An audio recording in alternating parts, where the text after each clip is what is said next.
وَإِذَا وَقَعَ الْقَوْلُ عَلَيْهِمْ أَخْرَجْنَا لَهُمْ دَابَّةً مِّنَ الْأَرْضِ تُكَلِّمُهُمْ أَنَّ النَّاسَ كَانُوا بِآيَاتِنَا لَا يُؤْمِنُونَ۔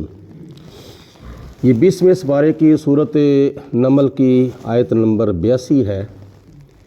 اس میں اللہ پاک کی ذات نے قیامت کی بڑی نشانیوں میں سے ایک نشانی بیان فرمائی ہے، کیونکہ قیامت کی نشانیاں جو ہیں وہ دو قسم کی ہیں، علامات صغریٰ اور علامات کبریٰ۔ علامات صغریٰ یعنی چھوٹی نشانیاں اور علامات کبریٰ یعنی بڑی نشانیاں۔ بڑی چند نشانیوں میں سے ایک نشانی اللہ پاک نے اس آیت مبارکہ میں بیان فرمائی ہے۔ اللہ تعالیٰ ارشاد فرماتا ہے وَإِذَا وَقَعَ الْقَوْلُ عَلَيْهِمْ، اور جس وقت بات ان کے اوپر واقع ہو جائے گی، ان سے مراد کافر ہیں، اور بات سے مراد اللہ تعالیٰ کا کیا ہوا وعدہ ہے عذاب بھیجنے کا، کہ جو اللہ پاک نے کافروں کے اوپر عذاب بھیجنے کا وعدہ کیا ہے، وہ وعدہ جب اللہ تعالیٰ کا پورا ہو جائے گا قیامت کے قریب۔ وَإِذَا، اور جس وقت وَقَعَ الْقَوْلُ، اللہ تعالیٰ کا وعدہ پورا ہو جائے گا علیہم، ان کافروں پر، یعنی جب خدا کا عذاب کافروں کے اوپر آن پڑے گا، اس وقت کیا ہوگا پھر؟ اخرجنا لہم دابۃ من الارض، پھر ہم زمین سے ایک جانور نکالیں گے۔ جانور سے مراد دابۃ الارض، زمین کا ایک عجیب و غریب جانور ہے۔ اللہ پاک وہ کوہ صفا سے نکالے گا۔ کوہ صفا یعنی وہ جو صفا پہاڑی ہے، اس کے سامنے مروہ پہاڑی ہے، جن دونوں پہاڑیوں کے درمیان حضرت ہاجرہ رضی اللہ تعالیٰ عنہا دوڑی تھیں اپنے بیٹے جناب اسماعیل علیہ السلام کی پیاس بجھانے کے لیے پانی کی تلاش میں۔ ان دو پہاڑیوں میں سے ایک پہاڑی ہے کوہ صفا۔ اس کوہ صفا سے اللہ پاک ایک جانور نکالے گا جس کو دابۃ الارض یعنی زمین کا ایک عجیب و غریب جانور ہے۔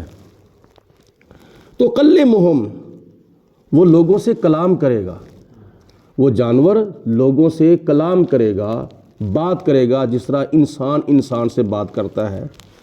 اور کلام کیا کرے گا؟ مفسرین لکھتے ہیں کہ وہ بولے گا کہ ھذا مومن و ھذا کافر، یہ مومن ہے اور یہ کافر ہے۔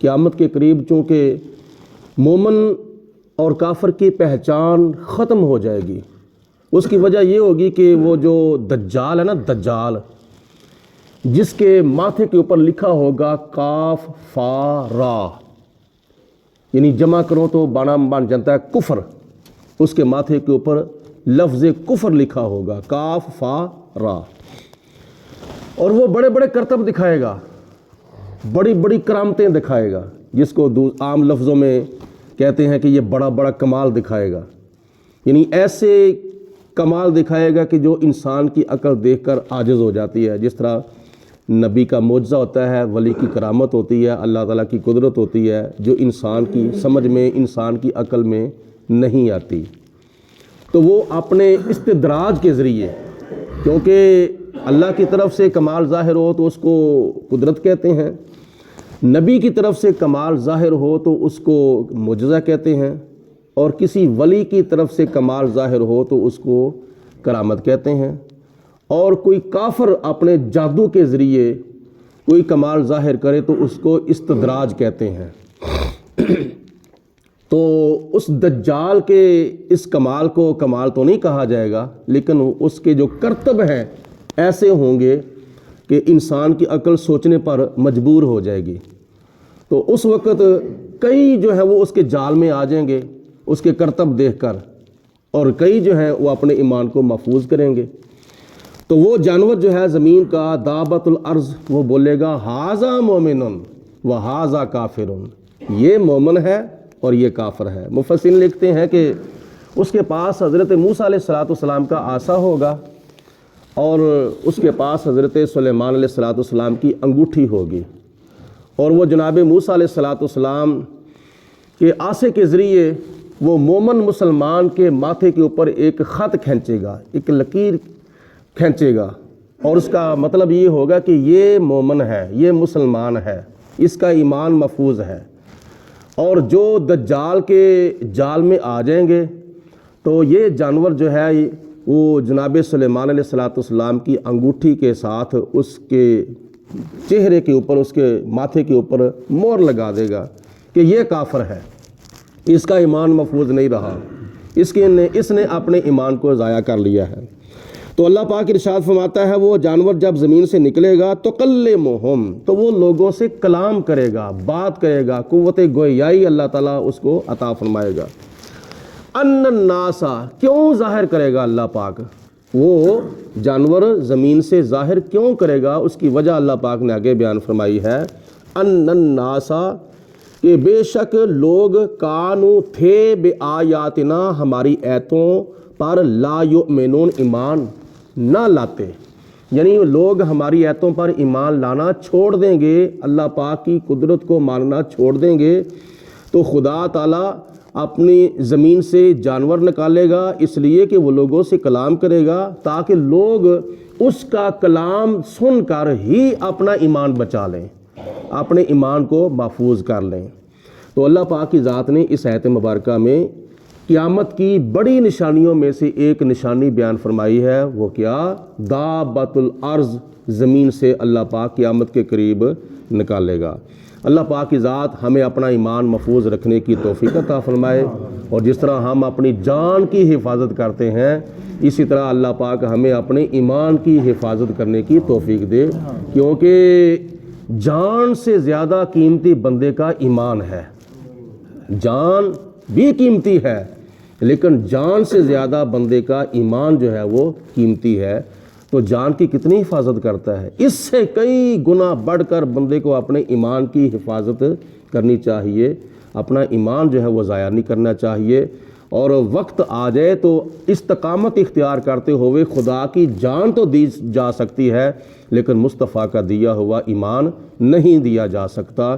جان پورے جسم میں ہے لیکن ایمان اللہ پاک نے صرف اور صرف دل میں رکھا ہے، تو جس چیز کو جس جگہ پر رکھا جائے تو یہ اپنا بات معلوم کی جا سکتی ہے کہ چیز کو اس کی شان کے مطابق رکھا جاتا ہے۔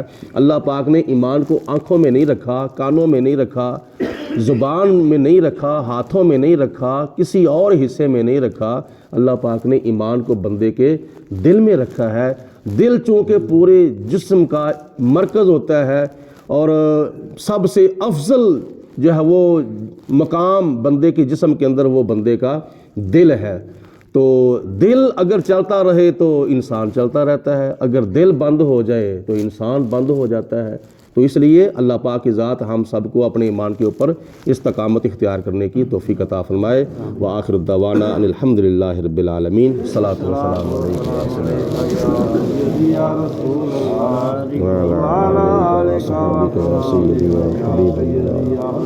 صلاۃ والسلام علیک یا رحمۃ للعالمین وعلی آلک وصحبک یا خاتم